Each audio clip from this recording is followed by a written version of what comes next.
Vijayawada university మంచి భవిష్యత్తు కోసం తెలుగు విద్యార్థులు ఇష్టపడే యూనివర్సిటీ.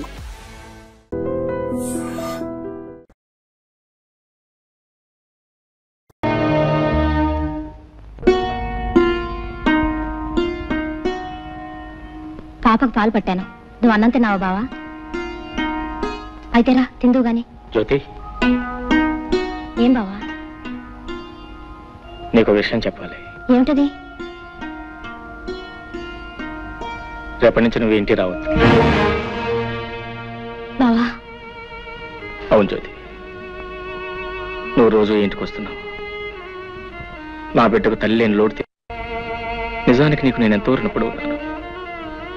కానీ లోకులు వాళ్ళ నోళ్ళు ఊరుకు నిన్ను నన్ను కలిపి కట్టుకథలు అల్లుతారు. నాకెలాగో తీర నష్టం జరిగిపోయింది. తలెత్తుకోలేక సంఘంలో జీవోత్సవంలా బ్రతుకుతున్నారు. నా వల్ల కానీ నా బిడ్డ వల్ల కానీ నీ బ్రతుకు ఎలాంటి కష్టం కలగకూడదు. నీ భవిష్యత్తుకి ఎలాంటి నష్టం జరగకూడదు. నీ పెళ్లికి ఎలాంటి అంతరాయం కలగకూడదు. అందుకే రేపటి నుంచి నువ్వు ఇంటికి రాకుండా ఉంటే మంచిది అని అర్థం చేసుకో. అమ్మా ఏడుస్తావు. బావన్న దాంట్లో తప్పే ఉంది. నీ మంచి కోరే చెప్పాడు. పాప ఆఫీస్ చేసిన పని వల్ల మనందరం ఏడవలసి వచ్చింది. నేను వెళ్ళకపోతే బావ ఒకడు పాపను ఎలా చూసుకుంటాడు? దానికి ఏ టైంకి ఏం కావాలో అన్ని అమర్చి పెట్టగలరా? నిజమే, కానీ మనం ఏం చేయగలం? పసిబిడ్డను నువ్వు చూసుకోలేవు బాబు, నేను తీసుకెళ్తానంటే నా మాట విన్నాడా? ఇదంతా మన కర్మ.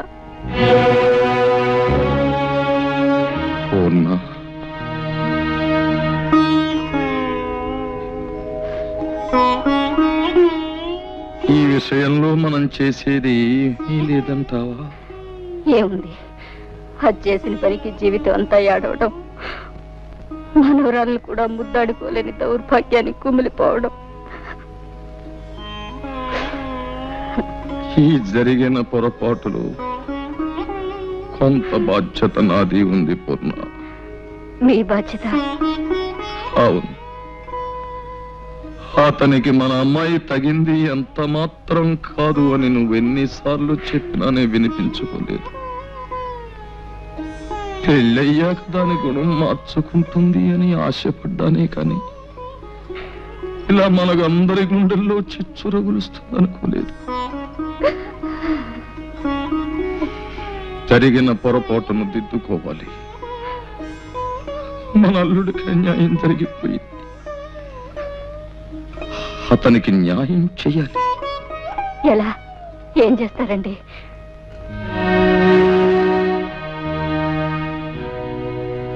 అతనికి మన జ్యోతినిచ్చి పెళ్లి చెయ్యాలి. ఏమిటి మావయ్య ఉన్నది? నాకు మళ్ళీ పెళ్ళే? వద్దు మావయ్య, నాకు అలాంటి ఆలోచన లేదు. నాతో కలిసి 7 అడుగులు వేసిన మనిషి, నాతోనే జీవితాంతం గడుపుతాన్న మనిషి మధ్యలోనే మాట తప్పి వెళ్ళిపోయిన తర్వాత మళ్ళీ ఇంకో బంధం ఎందుకు మావయ్య? ఎలాగో ఒంటరి వాడిని అయిపోయాను. ఈ జీవితం ఇలాగే ఒంటరిగానే గడిచిపోయి నా జీవితం ఆరిపోయిన దీపం లాంటిది. ఇక ఏ జ్యోతి తిరిగి వెలిగించలేదు.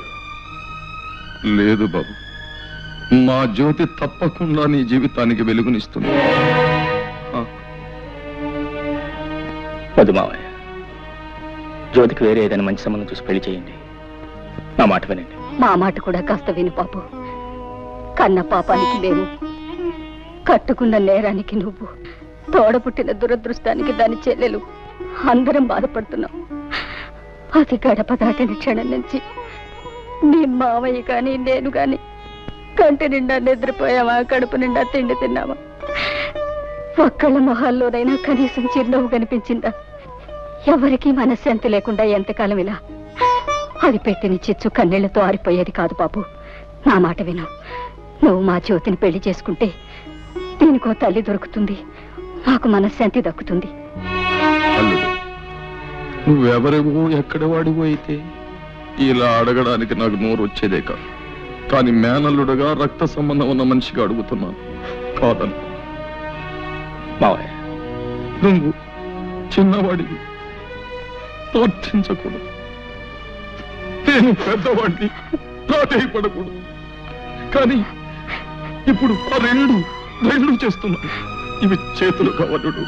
మావయ్య అలాగే మీ ఇష్టం వచ్చినట్టు కానివ్వండి.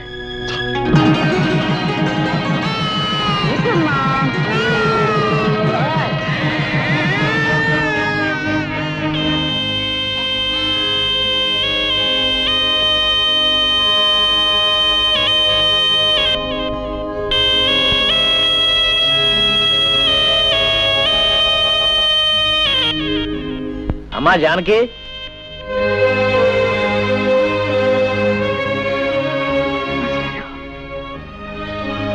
ఏమ్మా కులాసయ్యనా? తాలూకా ఆఫీసులో పనుండి వచ్చాను. ఏదో నువ్వు ఇక్కడ ఉంటున్నావు కదా, ఓసారి చూసి పెడదామని వచ్చాను.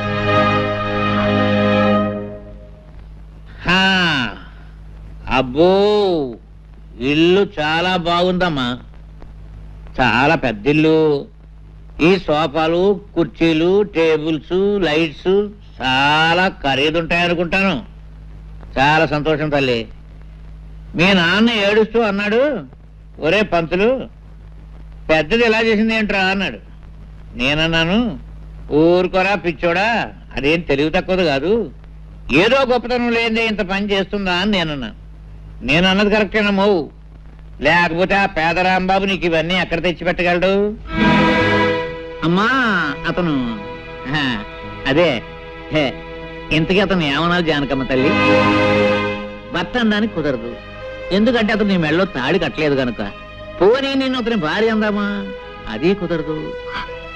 ఏమనాలబ్బా? ఏమిటో ఏమనాలు యథోపరికి తోచావడం లేదు. పాఠాలంటే చెప్తాను గాని భాష గురించి అంతగా తెలియదమ్మా. పోనీ ఏమనాలో నువ్వు? అదేమిటమ్మా, అదేమిటి ఎడుతున్నావా? Silence silence silence. నువ్వేదో ఆనందంగా సుఖంగా ఉన్నావేమో చూసి పెడదామని నేను వస్తే ఏడుస్తావేమిటమ్మా? Silence silence. అమ్మా ఏడవకూడదు. మాస్టారు, నేను తప్పు చేశాను మాస్టారు, తప్పు చేశాను. చచ్చా ఏడవకమ్మా, చేసిన తర్వాత తప్పని తెలిస్తే ప్రయోజనం లేదమ్మా. చూడమ్మా, నీకు గుర్తుందో లేదో, నీ చిన్నప్పుడు చదువుకునేటప్పుడు వేమన శతకంలో పద్యం, కులములోన ఒక్క గుణవంతుడుండిన కులము వెలయు వాని గుణము చేత. ఆ పద్యం నువ్వు తప్పు చదివితే నిన్ను నేను బెత్తంతో కొట్టాను. మరుసటి రోజు కరెక్ట్గా అప్పచెప్పావు. కానీ నీవు ఇప్పుడు పెద్దదానివి, బెత్తంతో మందలించవలసిన వయసు కాదు నీది. సరిదిద్దడానికి వీలున్న తప్పు కాదు నువ్వు చేసింది. అది పద్యం, ఇంకోసారి చదివితే వస్తుంది. కానీ ఇది జీవితం. ఇంకో జన్మ ఎత్తితే గాని చేసిన పొరపాటు సరిదిద్దబడదమ్మా. ఈ జన్మకింతే. Silence silence. అమ్మా మాస్టారు, బాగున్నారా మాస్టారు?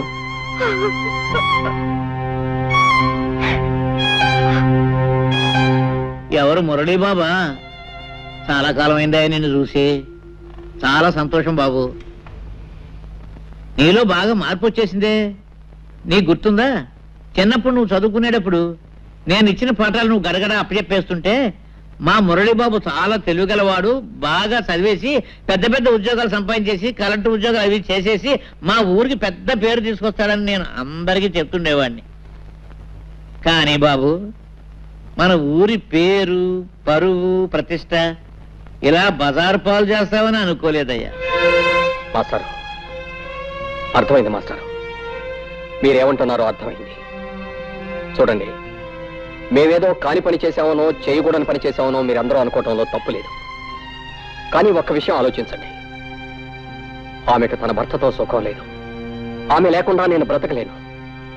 అందుకే అర్థం లేని ఈ కట్టుబాట్లని కాదనుకొని మేమిద్దరం కలిసి ఒక నిర్ణయానికి వచ్చి ఈ పని చేశాం. మేము చేసిన దాంట్లో తప్పే ఉంది. ఏమిటి ఏమిటి బాబు, నువ్వు చేసిన దాంట్లో తప్పేమీ లేదంటావా? ఆ సంగతి ఆ పిచ్చి పిల్లలు చెప్పవా బాబు? చూడు, ఏదో తప్పు చేశానని ఏడుస్తుంది పాపం.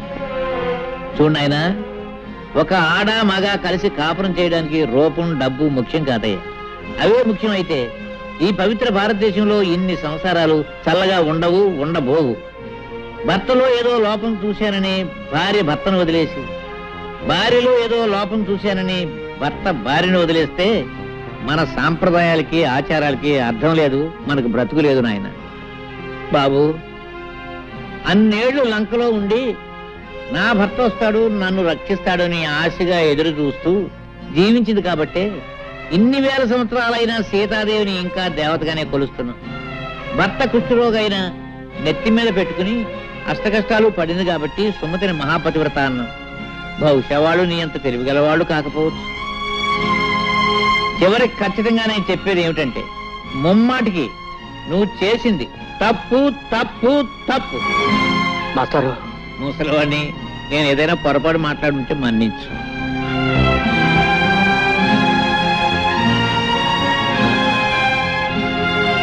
వస్తానమ్మా. మాస్టారు, నేను మీ కూడా వచ్చేస్తాను. నన్ను మీతో పాటు తీసుకెళ్ళండి మాస్టారు, తీసుకెళ్ళండి.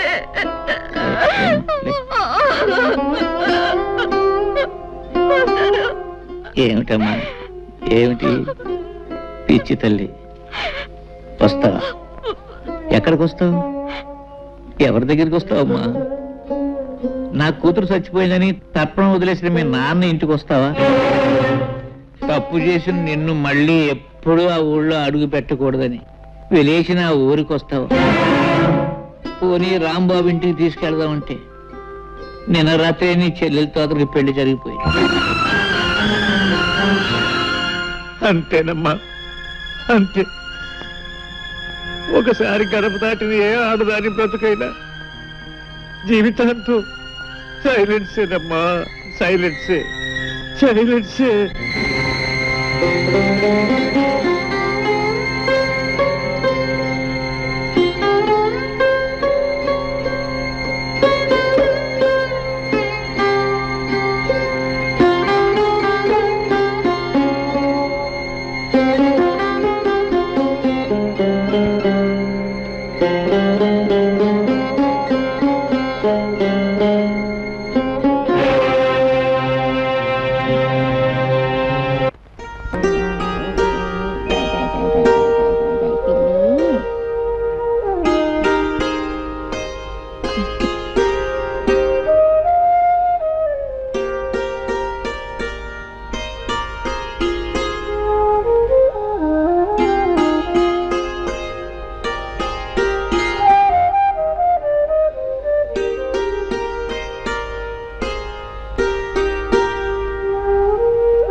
అయ్యో, ముందు బావా.